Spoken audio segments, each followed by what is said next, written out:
was really struggling with some mental health issues.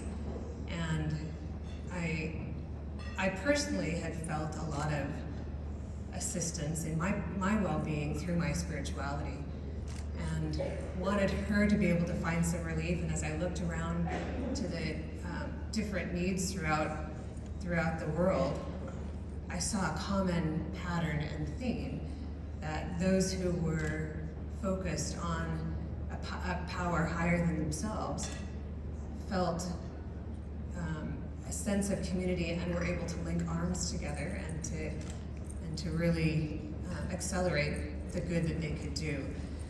And as we go around to different countries and explore areas where we might invest in to be able to do good, we meet with government leaders and we find out from them what their priorities are in development and what the needs of their countries are. And then we look to religious leaders, civil society leaders, to find communities that can best solve those problems. And we link arms with them through funding. We love projects that have an interfaith component, where you can find the commonalities between the different faiths, because there's so much more, as we've heard over and over again, that we share in common than what divides us. And the institutions of religions provide an organization to be able to get that work done. I'm Christian, a devout Christian in my faith, and one of the things that I absolutely love about my religion, in thinking about how to help my daughter with her own mental health issues, is that as an organization, institutionally, my church believes in serving others and in looking outward towards others. And so they provided for me in my family a way for me to get my daughter engaged in doing good. And whether it's, back to your question, whether those leaders say, it's issues of food security or issues of peace, which is a lot of where we devote our time and energy to, we can often find the solutions to those things in people who are motivated to look at their fellow being as their brothers and sisters, and are motivated to do something about it. Neela, the question that was posed at the end as we walked on stage was, why are people turning away from faith? Those that are, certainly there's a strong, throughout the world, faith remains front and center. Acknowledgement of something greater than ourselves. 3 different faith traditions here on stage, but still the same acknowledgement there's something greater than ourselves. Is it a lack of a value proposition? Why do you see in your community or others, why people turn away when the good seems to be in some ways obvious, but perhaps not? My community is going through, I would say, crisis right now because of the war. Especially our youth.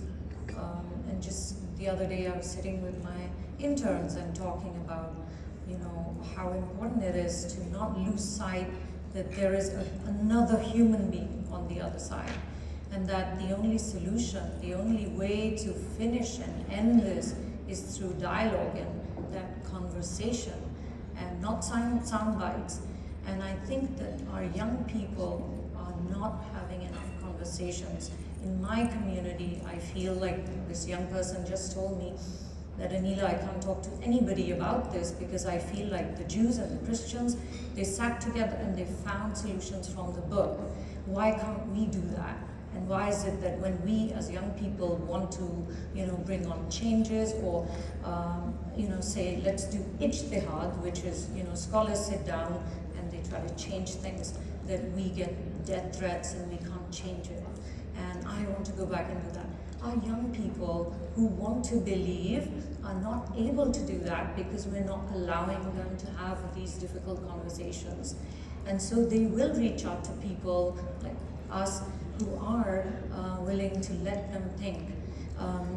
But I can tell you from my own experience, I was a very rebellious teenager, and my father would say, I would say, where's God? People are dying. You know, you keep telling me pray, but all people are dying. And then he would say, yes, I want you to think, I want you to go and find God. And ask him that. You know, you let somebody think instead of saying our young people need to be heard. And even if they are challenging some religious ideas, but to say, okay, so what's the solution? Can you look, what did your grandparents do? Like I always say, what did my grandparents do when they lost everything in India and they had 3 wars? You know, how did they cope with it, with that? And they always say, okay, so what did they do? But I find hope when these young people right now in America that are calling us, they're saying, can you pray for this? So they're not losing faith, they are questioning it. And I feel that if we can be better role models and come together and show them religion does not divide, religion finds solution. Just yesterday I told him, you know, let's meet with the rabbis and the pastors and let's sit down and ask what they did. That they have reformed a lot of these ideas. In our opinion, Islam is open to interpretation. Allah says, read the book and understand. I've given you a brain, learn. Think, challenge, gain knowledge.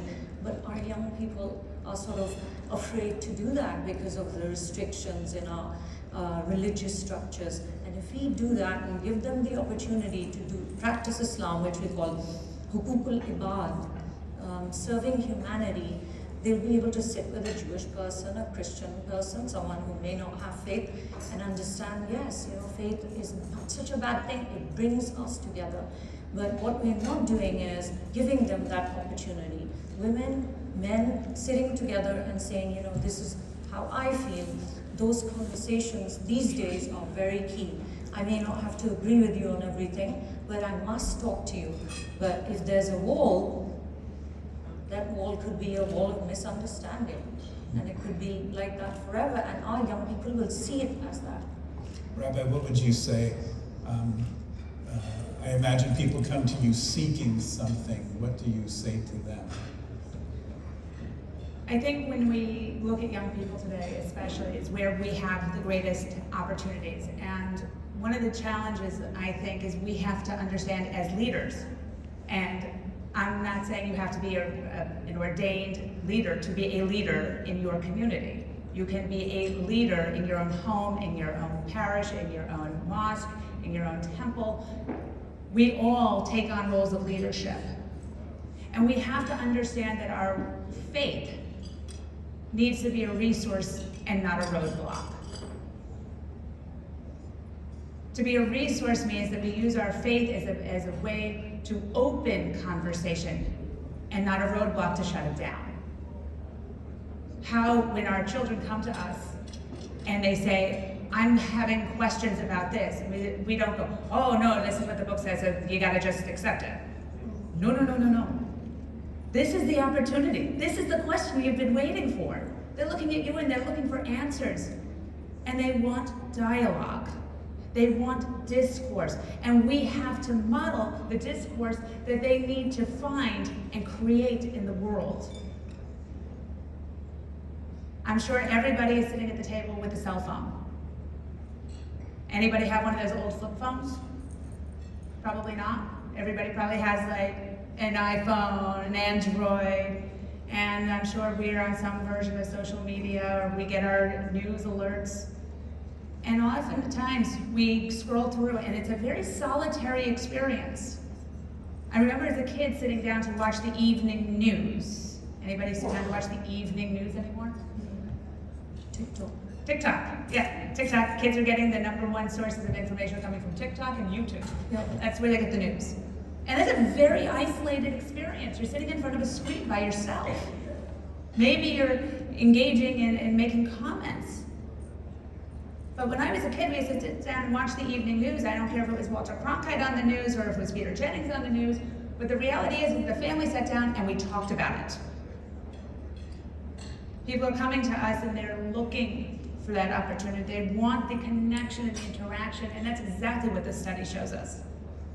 We have to create the spaces use our faith as a resource. Open the doors of your house of worship, the doors to your house at home, for your neighbors of all faiths. You know, my grandmother used to talk about, "Grandma, you keep kosher?" She goes, "Of course I keep kosher, but I keep ham on a set shelf on a paper plate." And I was always like, "But why?" She goes, "Because the neighbor kids like to have ham and cheese sandwiches, and I want them to feel comfortable at my table." Oh, that's sweet. And I think about that. Can we sit at each other's table? Can we break bread together? So when they come to me and they're seeking something, listen. I had a boss who once said that the Talmud says, I don't think it's in the Talmud, I've looked. He says, the Talmud says that God gave us 2 ears and 1 mouth for a reason. Always listen twice as much as you speak. Pretty good counsel. Nicole, do you see people seeking social connection as you go around the world? And do you see obstacles to creating that connection? In other words, what obstacles have you had to overcome, or are they having to overcome to get to you even? Thank you. Yes, I mean, I've seen it in my own home as my daughter that was having struggles with mental illness felt isolated from her peers and from her friends at a time when she was really struggling.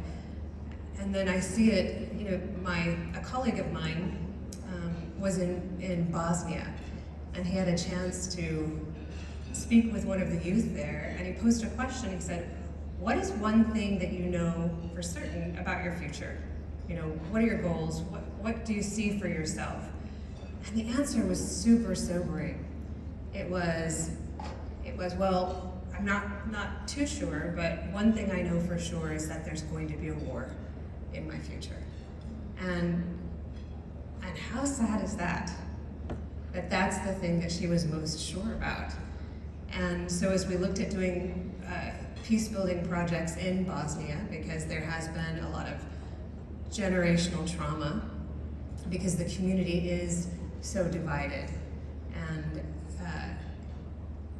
we wondered how we might be able to encourage that to happen. And we looked at a country in another continent, in the African continent of Rwanda, where they really suffered through a horrific genocide, yet they've been able to overcome and have been able to not just move on, but truly build a society that can leapfrog over some of the slower development process.